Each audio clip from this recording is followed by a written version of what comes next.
Good neighbour to bank on Kodungallur town cooperative bank. 17 ബ്രാഞ്ചുകളിലും anywhere banking സംവിധാനം. സഹകരണ മേഖലയിലെ റിസർവ് ബാങ്ക് ലൈസൻസ് ഉള്ള കൊടുങ്ങല്ലൂരിലെ ഏക കോഓപ്പറേറ്റീവ് ബാങ്ക് എന്ന ബഹുമതിയും KTC ബാങ്കിന് സ്വന്തം. Good neighbour to bank on Kodungallur town cooperative bank. ശ്രീനാരായണപുരത്ത് തരിശുഭൂമിയിൽ നടത്തിയ ഔഷധ സസ്യകൃഷി വിളവെടുത്തു. ശ്രീനാരായണപുരം ഗ്രാമപഞ്ചായത്ത് 3-ാം വാർഡിൽ എരുമത്തിരുത്തി സുബ്രഹ്മണ്യന്റെ 3 ഏക്കർ സ്ഥലത്ത് കുറുന്തോട്ടി, കറ്റാർവാഴ, കച്ചോലം, കൂവ, കൂർക്ക, കപ്പലണ്ടി, വാഴ തുടങ്ങിയ വിവിധ ഇനം കൃഷികൾ മഹാത്മാഗാന്ധി ദേശീയ ഗ്രാമീണ തൊഴിലുറപ്പ് പദ്ധതിയിൽ ഉൾപ്പെടുത്തി JLG ഗ്രൂപ്പുകളുടെ നേതൃത്വത്തിലാണ് നടത്തുന്നത്. കുറുന്തോട്ടി ഔഷധ സസ്യ കൃഷിയുടെ വിളവെടുപ്പ് ഉദ്ഘാടനം MLA ET ടൈസൺ മാസ്റ്റർ നിർവഹിച്ചു. എത്രത്തോളം കുറുന്തോട്ടി ഉണ്ടെങ്കിൽ എടുക്കാൻ കഴിയുന്നതാണ്. അത് അതിൻ്റെ പേര് അതിനോട് ബന്ധപ്പെട്ടത് അത് സമൂലം പിഴിഞ്ഞ് അതിനോടൊരു കഷായം ഉണ്ടാക്കി വേറെ ഇതൊക്കെ ഉണ്ടാക്കിയൊക്കെ ചെയ്യുന്ന ഒരുപാട് കാര്യങ്ങളുണ്ട്. അപ്പോൾ അതുകൊണ്ട് ഏറ്റെടുക്കാൻ തയ്യാറാണ്. അപ്പോൾ തയ്യാറാകണമെങ്കിൽ എന്ത് വേണം?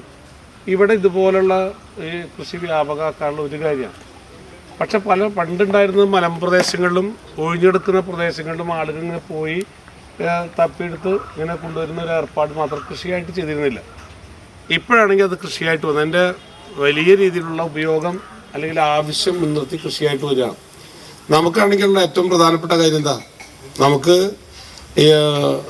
ഈ നേരത്തെ പറഞ്ഞ പോലെ തൊഴിലുറപ്പുമായിട്ട് ബന്ധപ്പെടുത്തി നമുക്ക് ജോലി കിട്ടണം. ജോലി കിട്ടുന്നതിൽ ഏത് വരും? ഇതും കൂടി ഉൾപ്പെടുത്താൻ പറ്റും, വേഗത്തിൽ ഉൾപ്പെടുത്താൻ പറ്റും. 100 തൊഴിൽ ദിനങ്ങളായാൽ പൈസ മാത്രമല്ല, സമ്പത്ത് മാത്രമല്ല അല്ലേ, നമുക്ക് അതിനോട് ബന്ധപ്പെട്ട് ഒരുപാട് കാര്യങ്ങൾ വേറെയുണ്ട്. ഇനി ഇതിൻ്റെ ഉൽപ്പാദനം കിട്ടിയാൽ അതിൻ്റെ മെച്ചം ആർക്കാണ് കിട്ടുക? നമുക്കാണ് കിട്ടുക. ഈ തൊഴിലുറപ്പിൻ്റെ ഏറ്റവും വലിയ പ്രത്യേകത നിങ്ങൾക്കറിയാലോ. ഒന്ന്, സ്ത്രീകൾക്കാണ് ഏറ്റവും കൂടുതൽ അതിൻ്റെ ഉപയോഗം വരിക. ആണുങ്ങൾ വിചാരിക്കും ഈ ചെയ്യുന്ന പണി വേറൊരു ദിവസം ചെയ്താൽ ആഴ്ച ഒരു ദിവസം എന്നാൽ ഞങ്ങൾക്ക് ഈ കാശ് മുഴുവൻ കിട്ടുമെന്ന് വിചാരിക്കുകയാണ് അല്ലേ. രണ്ടാമത്തെ ഒരു കാര്യം, തൊഴിലുറപ്പിൻ്റെ ഏറ്റവും മെച്ചപ്പെട്ട ഗ്രാമപഞ്ചായത്ത് പ്രസിഡന്റ് MS മോഹനൻ അധ്യക്ഷത വഹിച്ചു. ഇത് എൻ്റെ വാർഡിൽ 16-ാം വാർഡ് അവിടെ ആരംഭിക്കണം എന്ന് ആവശ്യപ്പെട്ടുകൊണ്ട് ഞങ്ങൾ കഴിഞ്ഞ മാസമാണ് ഇവിടെ ഒരു ക്ലാസ്സൊക്കെ വെച്ചു. പുതിയ കൃഷിസ്ഥലം കണ്ടെത്തി അടുത്ത വർഷം മുതൽ അവിടെയും ആരംഭിക്കുമെന്ന ഒരു വിശ്വാസവും പ്രവർത്തനവും അവർ സംഘടിപ്പിച്ചുകൊണ്ടിരിക്കുകയാണ്. അപ്പോൾ 2-ാം വാർഡിലും ഇത് ചെയ്യുമെന്ന ഒരു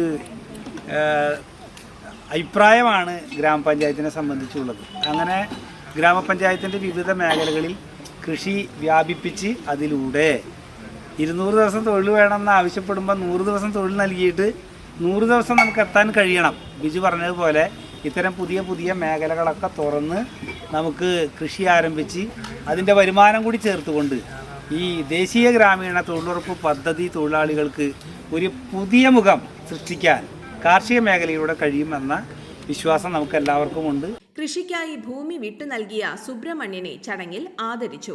ഗ്രാമപഞ്ചായത്തിൽ വിവിധ പ്രദേശത്തെ തരിശു ഭൂമികൾ ഉപയോഗപ്പെടുത്തി ഔഷധ സസ്യ കൃഷി വ്യാപനവും വിപണനവും നടത്തുന്നതിനും തൊഴിലാളികൾക്ക് കൂടുതൽ തൊഴിലും വരുമാനവും ഉറപ്പാക്കുന്നതിന് പദ്ധതി ലക്ഷ്യമിടുന്നു. മതിലകം ഗ്രാമപഞ്ചായത്ത് മെമ്പർ EK ബിജുവും പ്രാദേശിക ജൈവ വൈവിധ്യ പരിപാലന സമിതിയും സൗജന്യമായി നൽകിയ തൈകളാണ് കൃഷിയിറക്കിയത്. EK ബിജു, ക്ഷേമകാര്യം chairman CC Jaya, ward member KR Rajesh, engineer NM Shyamli, Subramanian Erumathiruthi, Rajeev PR, Joshi Chalulli, NV Shaji, Sreejith, MV Vidya, Lini തുടങ്ങിയവർ ചടങ്ങിൽ സംസാരിച്ചു.